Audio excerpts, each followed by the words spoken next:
heart of Africa, where the baobab trees touch the sky, lies a forest that never knows true darkness. This is the home of the Firefly Queen. Every night she dances, and with every graceful step, her light bursts forth, summoning a million tiny fireflies. They swirl around her, a shimmering gown of living stars, painting the forest in a gentle, golden glow that keeps all shadows at bay. But this magical light attracted unwanted attention. A greedy king who desired to own all the light in the world, and he can own her light and banish all shadows from his own kingdom forever. He has journeyed far, his heart set on possessing what can't be owned. The air in the forest grows still as his hunting party approaches. The fireflies flicker with worry. The forest grew silent, and the queen's dance faltered. Would the king succeed and plunge the forest into eternal night, and he truly capture the very essence of light itself? The forest creatures watched in awe, their hearts filled with hope. But as Rumina basked in her newfound existence, a sudden chill swept through the air. She felt it deep within her, an unfamiliar presence, cold, dark, and greedy. It was moving closer, its shadow creeping towards her sacred home, threatening to extinguish the light forever. The glow that normally danced gently among the trees began to tremble, flickering like a heartbeat losing its strength. The animals lifted their heads, sensing the shift in the air. The leaves rustled without a single breath of wind to move them. Even the fireflies, thousands of them, fluttered anxiously across the dark sky, their tiny lights blinking in a frantic, chaotic rhythm. A deep silence fell over the forest, a silence that was heavier and more profound than the usual quiet of the night. It was as if the very soul of the forest was holding its breath, waiting for something to happen. The familiar magic was fading, and a strange, unknown energy was taking its place. What could be causing this disturbance in a land so old and so full of life? Something was coming, deep within untamed wives. Far from any known path, a shadow fell. A camp, hidden from watchful eyes, served as the throne for a greedy king, a man whose ambition was a fire that consumed everything it touched. Whispers of his insatiable hunger for power had traveled across oceans. Tonight, that hunger had brought him here, to the heart of Africa. In his grasp, he held a cage, but this was no ordinary prison, iron and steel. It was woven from enchanted vines, stolen from sacred groves, humming with the sinister magic designed for a single, terrible purpose: to ensnare the mystical. His eyes, gleaming with avarice, scanned the horizon. He wasn't here for gold or jewels. His thought to capture the continent's most radiant secret, a being of pure light, a legend whispered on the wind. He aimed to steal the very soul of this land. Deep within the heart of the African forest, a river of glowing stones pulsed with shifting colors. Drifting just above this magical stream was the African Firefly Queen, her own gentle light casting a soft halo around her. She turned to Aso, her oldest and wisest guardian, a silent sentinel who had protected her for generations. The air was thick with the forest's ancient secrets carried on the night breeze. "The forest speaks of a stranger," the queen whispered, her voice like the rustling of leaves. A faint worry flickered in her luminous eyes. "Azu, they say a hunter of light has entered our domain." The glowing stones seemed to dim for a moment, as if holding their breath, waiting for the wise guardian's response. What could this mean for their peaceful home? Deep within the heart of the ancient forest, a transformation was taking place. Azo, the oldest and wisest guardian, shifted form, his body becoming that of a giant black panther with magnificent wings. These wings didn't just beat. They throbbed with a deep, crimson glow, pulsing like a living heart. He approached his queen, his voice a low rumble that carried the weight of ages. "Your Majesty," he warned, his tone heavy with concern. "The night spirits have spoken. They say the newcomer brings a trap, one forged from forbidden magic. For the first time in 1,000 years, A flicker of fear touched the radiant African Firefly Queen. Her brilliant glow, which usually illuminated the entire glade, dimmed with worry. A shadow had fallen over her kingdom, a feeling she had never known. Until now. What darkness was coming, and could they possibly stand against it? Uzulana breathes in silence now, where once the canopy sang bright. The elders tremble, branches bow, since they stole away our light. O corazón de la tierra, your flame imprisoned, caged in grief. Through frozen lands they drag you far, but still your soul calls out to me. The forest without its light, lost in eternal night, but I feel you burning still. As the moon climbed higher in the midnight sky, King Aldrich, a ruler known for his insatiable greed, stepped boldly into the glowing trees of the Whispering Woods. The forest, ancient and alive, reacted instantly. Roots twisted like angry serpents across his path, and thick vines coiled down from the canopy, trying to block his way. High above, the piercing screeches of owls echoed through the air, desperate warnings that the king chose to ignore. His eyes were fixed ahead, his knuckles white as he clutched a strange, enchanted cage. Each step he took was heavy with ambition, pulling him deeper into the heart of the woods. Then, through the trembling, shimmering branches, a new light appeared. It was her. The African Firefly Queen, radiant and powerful, emerged from the shadows. The true heart of the forest had finally revealed itself. The African Firefly Queen descended in a soft beam of golden light. Every leaf bowed beneath her presence, every creature stilled in awe. But in the shadows, the greedy king's eyes widened. At last, he whispered, his voice a venomous hiss, the jewel of the forest. Before the forest could even react, he snapped a cage open. In one swift, merciless motion, he trapped the Firefly Queen inside. Her brilliant light flickered, dimming in an instant. The forest roared in fury, a sound of thunder and heartbreak. Fireflies scattered into the darkening sky, their tiny lights like tears, crying out as their queen struggled helplessly against the enchanted vines of her prison.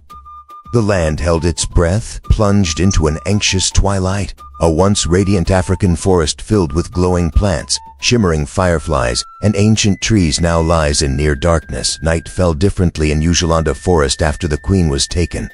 The forest, once alive with warmth and golden shimmer, now lay in a heavy, frightened darkness. The fireflies drifted weakly through the air, their tiny lights dim like children searching for a mother who could no longer answer. Under the ancient iroko trees, the forest elders gathered in a silent circle. The wise tortoise Salquat hid his shell repeatedly, thinking deeply. Ozeri, the sleek black panther, paced restlessly. Even the river spirits refused to rise from the water. Fear had settled into Uzulana's heart. At the center of them all stood Azu, the great guardian firefly. But tonight his glow was faint, flickering with guilt. Azu, Aqua said softly, "Our queen is gone. What becomes of us now?" The guardian's wings shimmered with sorrow. "She is alive," Azu whispered. "Her spirit still breathes. I feel her calling." A ripple of hope moved through the creatures, small but powerful. Setting 2, the foreign king's road, edge of Norhaven territory, a barren, dusty path leading toward King Aldrich's cold kingdom. Torches burned blue against the night.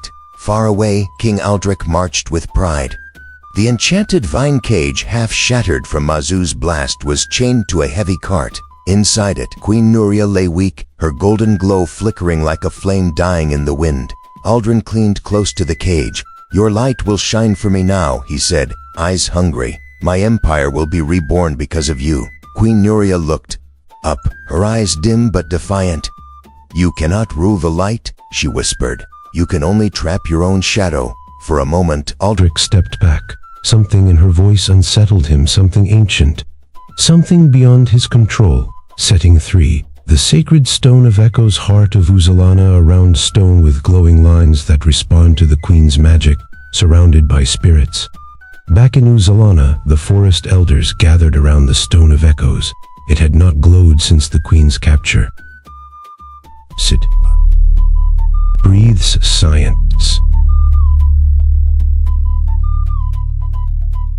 Then suddenly a soft pulse of gold spread across its surface.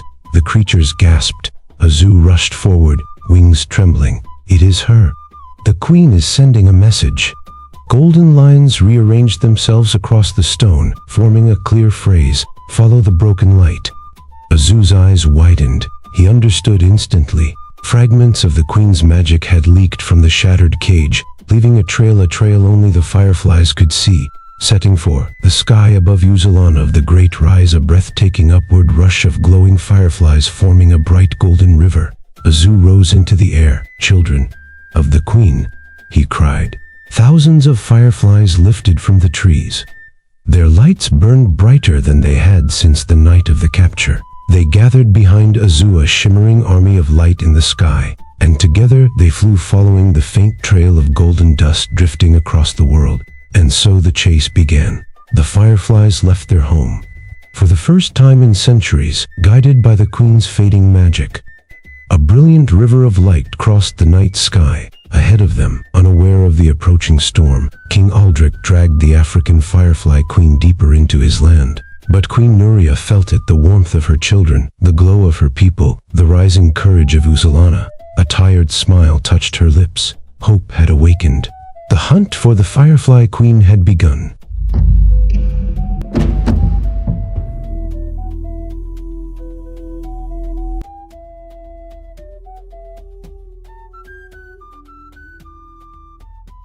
Uzulana breathes in silence now,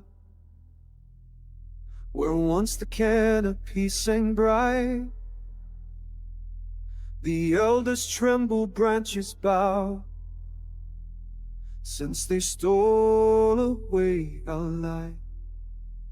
O corazón de la tierra, your flame imprisoned cage thing breathe. Through frozen lands they drag you far, but still your soul calls out to me. The forest without its light, lost in eternal night, but I feel you burning still, across the mountains, through the chill. Queen Nwuria, hold on tight, I'm following the broken light, following the broken light.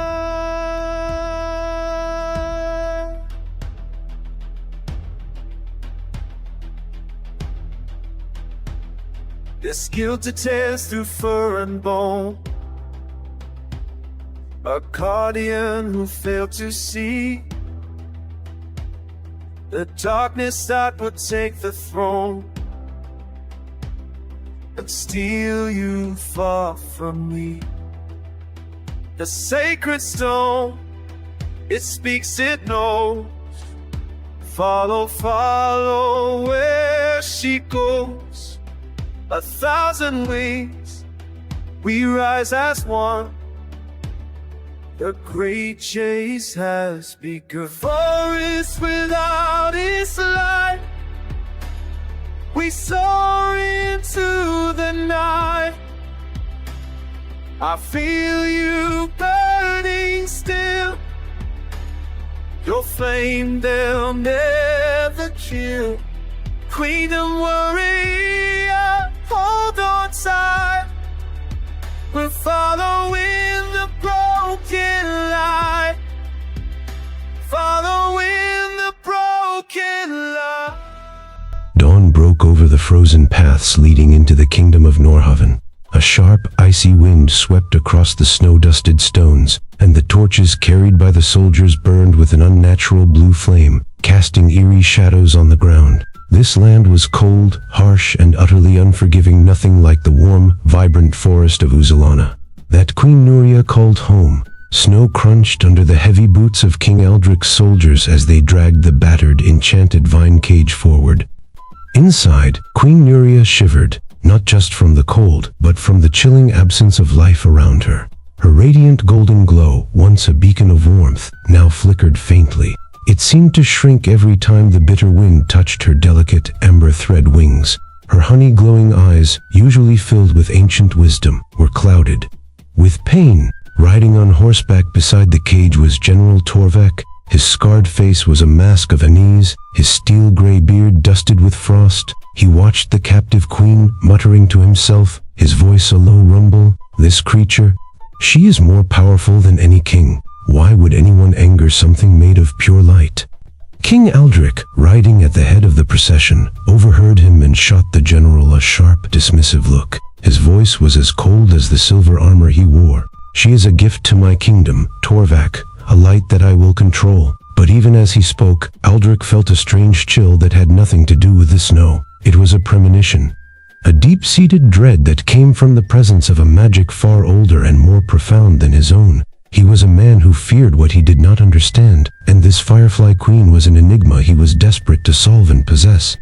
As the group neared Northaven, a massive, shimmering wall came into view, stretching high into the sky. It was the Cold Flame Wall, the kingdom's infamous magical barrier. It wasn't made of ordinary fire. Instead, towering blue flames rose and swirled like icy ghosts, humming with a chilling, formidable power. The air grew colder, heavier. The moment they drew near, Queen Nwuria's light dimmed instantly, her form almost vanishing within the cage. The Cold Flame Wall was designed for one purpose: to repel all magic and to drain the life from any magical being that dared to pass through it. Queen Nwuria gasped as the cage was brought closer to the barrier. Her wings trembled violently. A faint blue spark, like a shard of frozen lightning, leaped from the wall and struck the cage. The impact rattled the broken vines, and a soft cry of pain escaped the queen's lips. King Aldric, however, merely smiled, his face a mask of triumph. "See?" he taunted, his voice echoing in the cold air. "Even your great power bends to mine here in Northaven." But deep inside her fading form, Queen Nwuria whispered a silent prayer, a desperate call across the miles to her home, Uzulana. She hoped, with every last flicker of her strength, that her children, the fireflies, could still feel her light and know she was alive. With a deep, groaning sound, the royal gates of Northaven opened. The soldiers marched the cage through a vast courtyard of gray stone, past frost-covered trees and silent, armored guards. The air was still, every breath visible as a plume of white vapor. High above on a stone balcony, a lone figure stood watching. It was Princess Alara. Her dark auburn hair was a stark contrast to her pale skin, a trait she shared with her father. But her emerald green eyes were filled not with greed, but with a quiet, profound sadness. As her gaze fell upon the cage and the faint golden figure inside, her eyes widened. She whispered, almost without breath, "A being of light." The moment her eyes met Queen Nwuria's, something shifted in the air between them. Alara, who could sense emotional energy, felt a sudden warmth spread through her chest, a feeling of peace and light she hadn't experienced in years. Compelled by a force she didn't understand, she hurried down the winding stone stairs, pushing past startled guards until she stood directly before the cage. Queen Nwuria, weakened and barely glowing, looked up. But even as she faded, her gaze was soft, ancient, and filled with a surprising comfort. "What has he done to you?" Alara whispered, her voice trembling with a mixture of awe and sorrow. The queen managed a faint smile. Her voice was a gentle echo, yet it resonated deep within Alara's soul. "You have a gentle heart. Unlike your father." Princess Alara trembled. No one, not even her own family, had ever spoken to her with such kindness or seen the truth of her nature so clearly. The soldiers showed no such sentiment. They lifted the cage and carried it into the highest room of the frozen tower, a spiraling structure of silver stone. The room was dim, its single window perpetually facing away from the sun. As they sealed the heavy door, King Aldrich stepped close to the cage one last time. His dark blue cloak swayed around him like a shadow. "You will restore Norhaven's glory," he declared, his voice devoid of any warmth. "Tomorrow your light becomes mine." With that he turned and left, his footsteps echoing down the cold stone corridor until silence once again filled the tower. Alone in the dark, Queen Nwuria rested her head against the enchanted vines, her golden glow dimmed to a soft, painful flicker, like a dying ember. She was trapped, she was fading. But far away, beyond the clouds and the snow, hope was traveling on a million tiny wings. Uzu, the great guardian firefly, led a glowing stream of light across the darkened sky. From his form as a giant winged panther, his own deep gold glow pulsed with urgency, crossed by an ancient red streak of power. The lights of the firefly army pulsed in unison, a silent, urgent rhythm. Uzu's voice, carried on shimmering vibrations that only the queen could hear, whispered across the distance, "Hold on, my queen. Your children are coming." As the towering walls of Norhaven finally came into view, the stream of fireflies paused, their collective light illuminating the impossible barrier of cold blue flame that stood in their way. Uzu's glow flared with unwavering determination. They would find a way inside. They had to, no matter the cost. The queen had fallen into the heart of a kingdom built on ice and greed, but even in her fading glow, a new hope was rising from the most unexpected of places. For light cannot be conquered, not truly, and the children of Uzulana, her loyal guardians, were almost at her door.